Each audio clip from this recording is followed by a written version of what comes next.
Nag-rank na naman ako sa Classic boy. Di ko nga inaasahan na nandito yung mga palumpalo. Ito si Pakitong pinagsasapak ako boy. Kaya recall.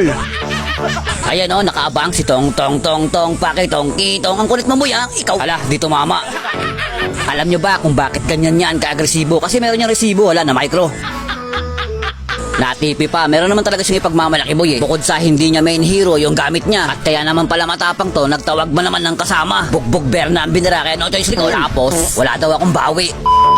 Minutes later. Teka, in-stock ko siya dyan boy pagkatapos ng game. Sabi ko na nga ba, yung mga mamaw nakatambay din sa Classic. Huwag na kayo magtaka, top global yung Freya ni Pakitong. Hindi pa ako kontento niyan, sinimulan mo ako eh. Ito, kitang-kita nyo naman, global 8 yung Freya niya. Tapos sa Philippines number 4 yung Freya niya. Palumpalo si Pakitong.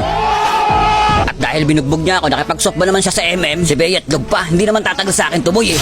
Di ko makakalimutan yung mga tiping ginawa mo sa akin boy. Tapos yung sabihan mo kung walang bawi, napaka-imposible niyan. Diyan ako, gagil na gagil, wapak. Kamaw ko, pinapak, di ko mapigilan tumipi boy. Watcha, ang dami mong forma boy. Papasok ka pa eh, ayun, bulagta. Target ko siya eh, kaso tumba na, kaya nag-cancel ulti ako boy, sabay puwelo at pagsasabayin ko tong dalawa.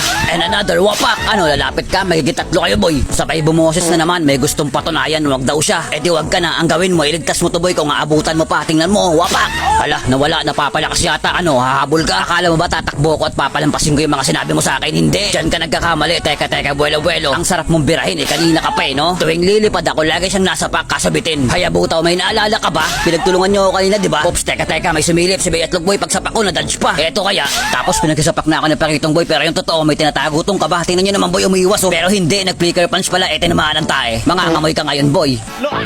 Sabi ko naman sa inyo eh, yung mga palumpalo boy, nag-aard yan sa Classic, di ba? Di tamang tayo na ako sa damo dito boy. Ang masama doon, dinala ni Christian boy sa akin yung kalaban. Nadamay pa nga, pagsapak ko, naging tube ice, tapos ayun, tinamaan ako ng tae. Pagkaganto, recall. Maganda na, pasok ng ganti ko eh. Kanina ka pa Selena, isa kang epal. Teka, may nangangamoy na naman boy. Si Pakitong at hindi na niya alam yung gagawin niya. Ano, saan ka pupunta boy? Nakarang ako dito. Saktong-sakto yung pagsapak ko dito, nakapag-flicker kaso tumba. Ano, ayun talaga magpatalo. Sige, papasok na ako boy. Mga dalawang konyot lang naman tong tower nyo eh. Kamo ko yung pigilan nyo, wag yung creeps. Huwag kayong tumambay kung saan ako nakatambay o palabogi.